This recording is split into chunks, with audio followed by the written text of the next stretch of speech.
आकास्ट वन उत्पाद रोपड़ी TFRI।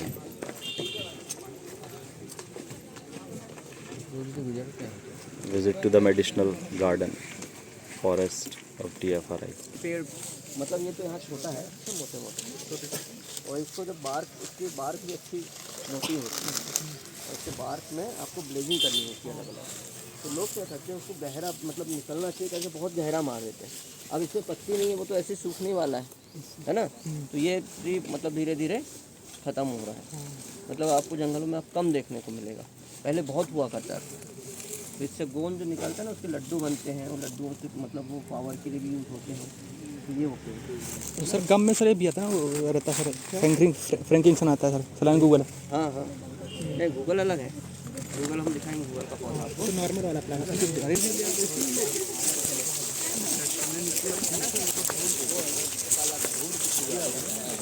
काला चंदन है ना, सांप लगता है, कौन कह रहा है। अब देखो, सब लोग यहाँ से देखोगे ना तो आपको ज़्यादा अच्छे से समझ में आएगा। मैं वहाँ जाके बताऊँगा, आप नीचे आओगे तो आपको जल्दी समझ में नहीं आएगा। आप बेड में मत उतरना। ये वाले जो ट्री दिख रहे हैं, अरे आवाज़ नहीं आ रही है सर, थोड़ा पास देखिए ना आगे, है ना, देख रहे हो, इसका नाम है मालकांगनी, है ना, और आयुर्वेद में इसको ज्योतिषमती बोलते हैं। और इसका निकलता है ऑयल, कम से कम 8 से 10 हज़ार रुपये लीटर इसका ऑयल होता है ना। ऑयल भी दो टाइप के होते हैं, है ना, एक जो इसेंशियल ऑयल होता है और एक फैटी ऑयल होता है। तो इसके अंदर फैटी ऑयल होता है, और उसका जो यूज़ होता है, जितना भी आपका जोड़ों के दर्द के लिए जो क्रीम बनती है ना, क्रीम है, और आपके इस ऐसी जगह पे, क्योंकि उसका तेल से अगर आप मतलब रब करोगे ना तो दर्द खींच लेता है।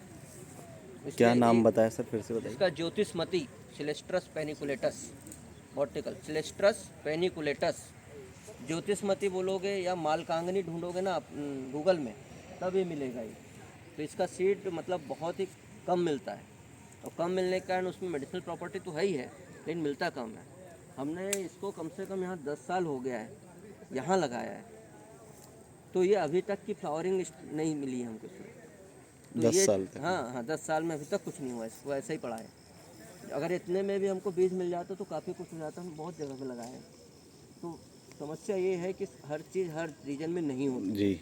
अलग अलग एग्रो क्लाइमेटिक रीजन्स होते हैं, एग्रो जोन में अलग अलग चीज़ें होती है, तो इसलिए भी ये यहाँ पे रिस्पांस नहीं देते हैं, है ना। हर एक ट्री का एक अपने घर होता है, और वहाँ पर ही उसकी केमिकल प्रॉपर्टी भी ज़्यादा मिलती है।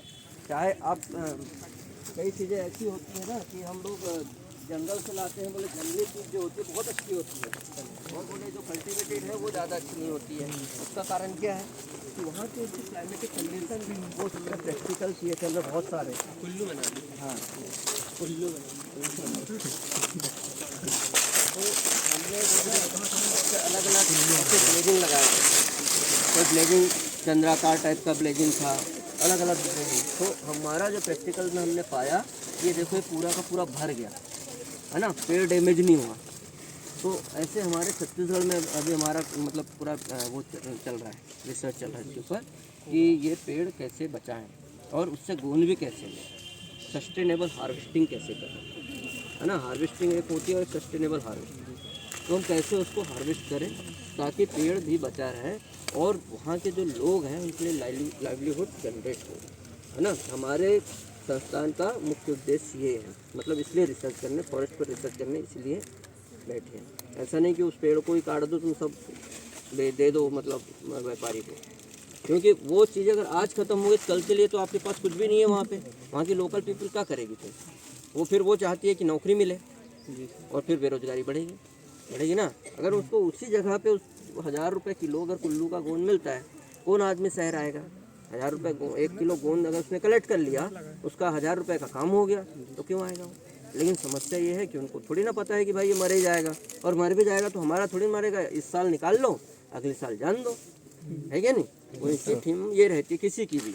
अभी जंगल में पड़ा है, ना ही आपका इस पर आपका अधिकार ना किसी और का है, तो आप सोचते हैं कि आज के आज ही हम पूरा क्यों न ले लें। तो इस चक्कर में हमारे पेड़ मर रहे हैं। वहाँ की औषधि पौधे आज मतलब जंगलों में बहुत कम बची हुई है, सब जंगलों से हार्वेस्ट हो चुकी है, और हम डिपेंड हो गए हैं। क्यों? मतलब हम क्यों सिंथेटिक दवा, ये सारी दवाई क्यों खा रहे हैं? भाई वो चीज़ें अब नहीं है ना, जंगलों में नहीं है, कहाँ से मिलेगी आपको?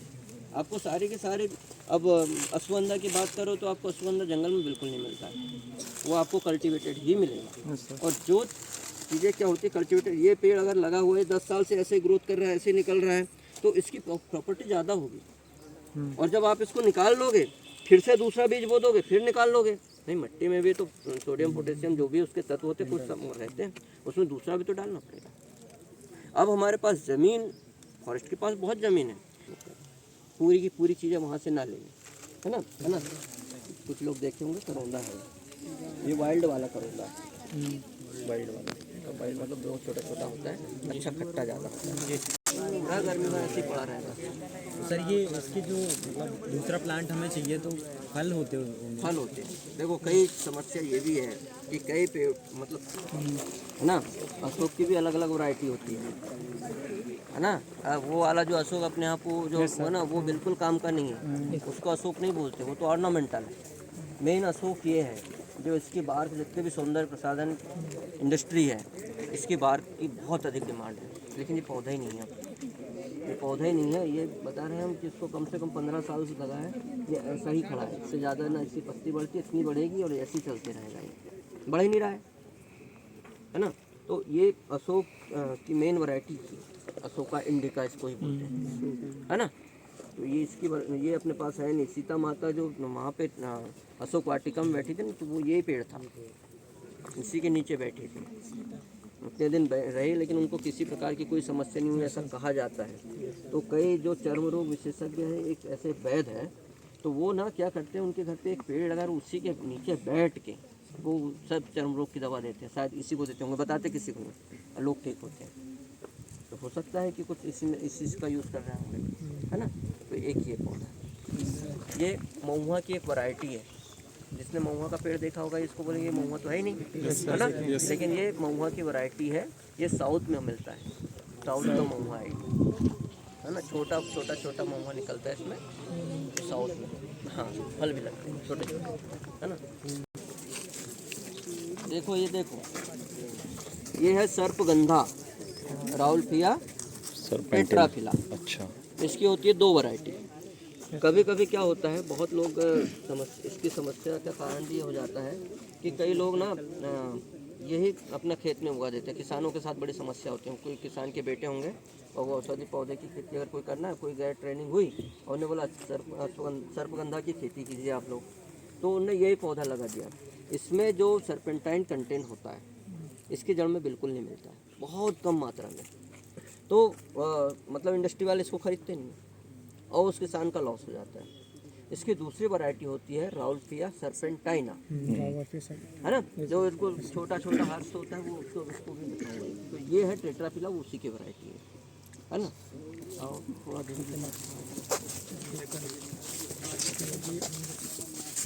है ना, ये गुग्गल इसी के गोंद से क्या होता है, गोंद निकलता है ना, गुग्गल हवन सामग्री और सारी चीज़ें इसी ये है वो गुग्गल, है ना। इसकी जो स्मेल बहुत अच्छी आती है, इसके बाहर की बहुत अच्छी स्मेल आती है। परफ्यूम इंडस्ट्री में इसका खूब यूज़ किया जाता है ना। पौधा है पारस पीपल, ये बड़ा जो दिख रहा है ना, पारस पीपल, ठीक है। इसका बहुत अधिक मेडिसिनल यूज़ है, मैं ज़्यादा आपको नहीं बताऊंगा। कम से कम 200 से 250 स्पीसीज है, सबका मैं मतलब आप एक पहचान लो, आइडेंटिफाई कर लो, जिसका जैसा इंटरेस्ट होगा फिर बाद में उस तरीके से करना।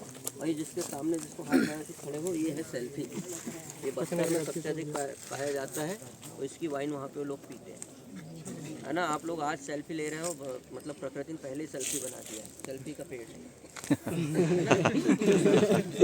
का पेड़ है, इसको इसकी वाइन बहुत यूज करते हैं। वो निकला हुआ है ना, ये हरा वाला ऐसा, वो क्या करते हैं, उसको काट देते हैं। बस्तर में सबसे अधिक उनकी आजीविका का साधन है।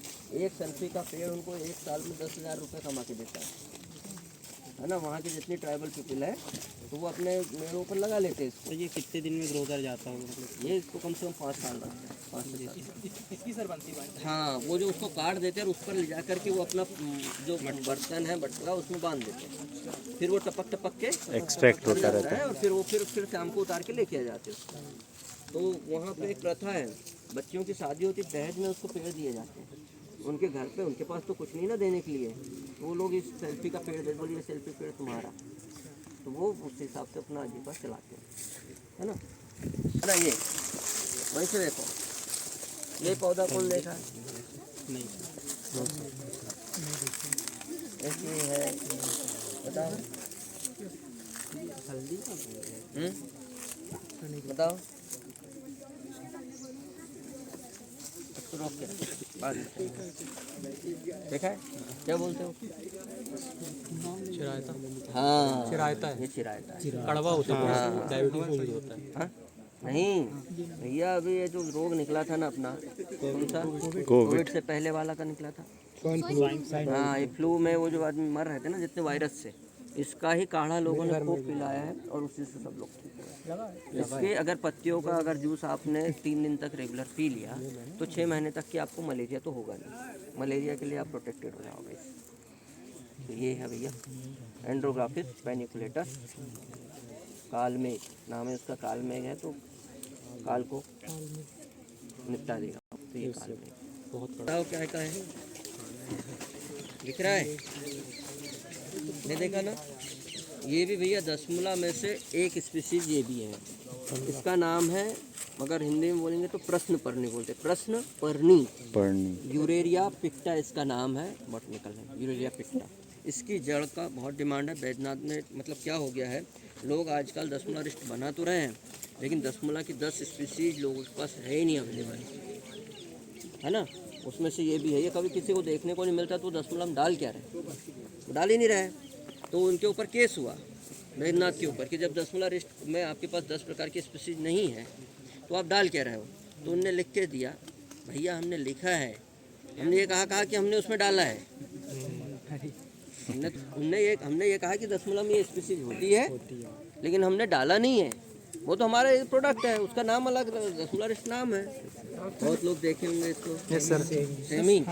सेमी जैसे होता है ना। इसका बांज है भैया अपराजिता, है ना।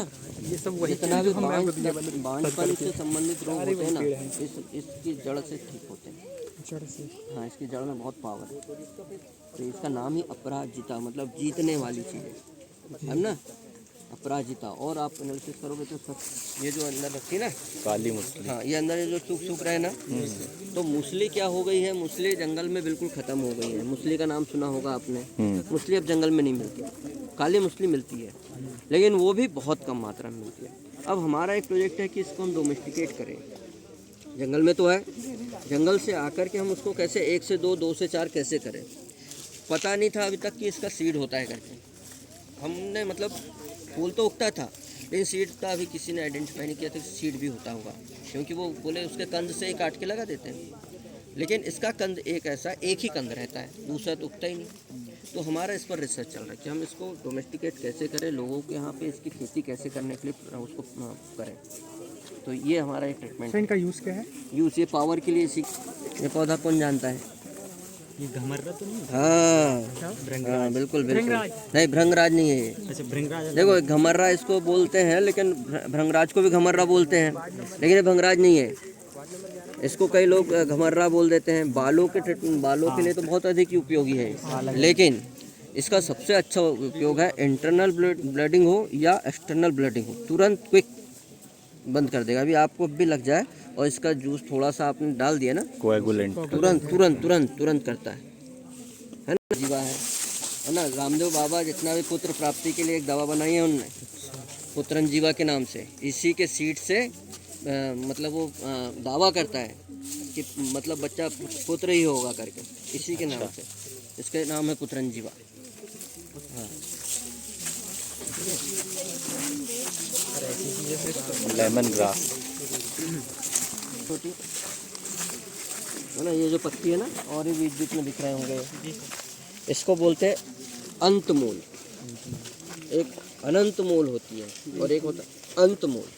अंत मूल जो हर मतलब जितने भी कप के लिए ये सबसे रामबाण, एक ये और वो जो पीछे लगा हुआ अडूसा है ना, बेशरम से है। बेशरम जैसा दिख रहा नहीं, ये अडूसा। ये अडूसा के बहुत सारे, आप जैसे आप गूगल पे देखोगे ना, अडूसा के ही सबसे अधिक तो श्वास रोग से संबंधित जितने भी आते हैं ना, इसी के कप सिरप बना के बेचते हैं अडूसा का, है ना। और ये तो अवेलेबल कम है, तो लोग अडूसा पे जल्दी उग जाता है और जल्दी से इसकी पत्तियों को एक्सट्रैक्ट निकाल करके वो सब टॉनिक बना के, अब जितने भी अभी गूगल पे डालोगे तो अडूसा के बहुत सारे प्रोडक्ट मिलेंगे। पर्नी, साल पड़नी। हाँ, हमने कम से कम 35 जगह से लेकर के आए, तीनों स्टेट से। वो अलग अलग चैम्बर में अलग अलग जगह का ग्रोथ देख रहे हैं, कहाँ का केमिकल कंटेंट किसका ज़्यादा होगा, है ना। वहाँ से फिर हम उसको फैलाएंगे, वहीं का सीड को फैलाएंगे आगे तक। तो ये हमने अलग अलग जगह से जो लगाया ना, ट्रीटमेंट लगा हुआ है। हाँ, अलग अलग ट्रीटमेंट है। तो बताइए, ये एक ट्री ऐसा है जिसने ना इसके बाद सुन के देखो सब, देखना गिरना विरना नहीं, देखो अरे एसेंशियल बहुत ज़्यादा, एसेंशियल ऑयल बहुत है हाँ इसमें। बहुत अधिक है। कौन सा प्लांट है ये? ये बरसेरा बोलते हैं इसको, इंडियन लेवेंडर भी बोलते हैं इसको, इंडियन लेवेंडर। तो ये जो पौधा है ना, इसने ना, ये नेशनल प्रॉपर्टी कहलाती है फ्रांस की। फ्रांस हार गया था सेकेंड वार में, जब वो हार गया तो उसके पास कुछ भी नहीं था, और आज देखो कहाँ पे है वो। तो उसने इस पौधे का उपयोग खूब किया है, उसने अपना प्रॉपर्टी बना ली, और इसका ऑयल निकाल के इतना महंगा बिकता है इसका ऑयल, मतलब आज की कंडीशन में वो कहाँ पे है, उस पेड़ के कारण। तो वो ये है बरसेरा। हाँ? लीफ नहीं, इसके जो है ना, इसके स्टेम से निकलता है एसेंशियल ऑयल। परफ्यूम इंडस्ट्री में, हाँ, परफ्यूम इंडस्ट्री में खूब यूज़ होता है, और इतने महंगे महंगे परफ्यूम आते हैं, पूरा कॉस्मेटिक में, सब में। कॉस्मेटिक में पूरा यूज़ होता है। हाँ हाँ हाँ, बिल्कुल बिल्कुल, बहुत सारी मेडिसिनल प्रॉपर्टी है। तो ये है, अभी तो बहुत सारे पौधे हैं, लेकिन आज के लिए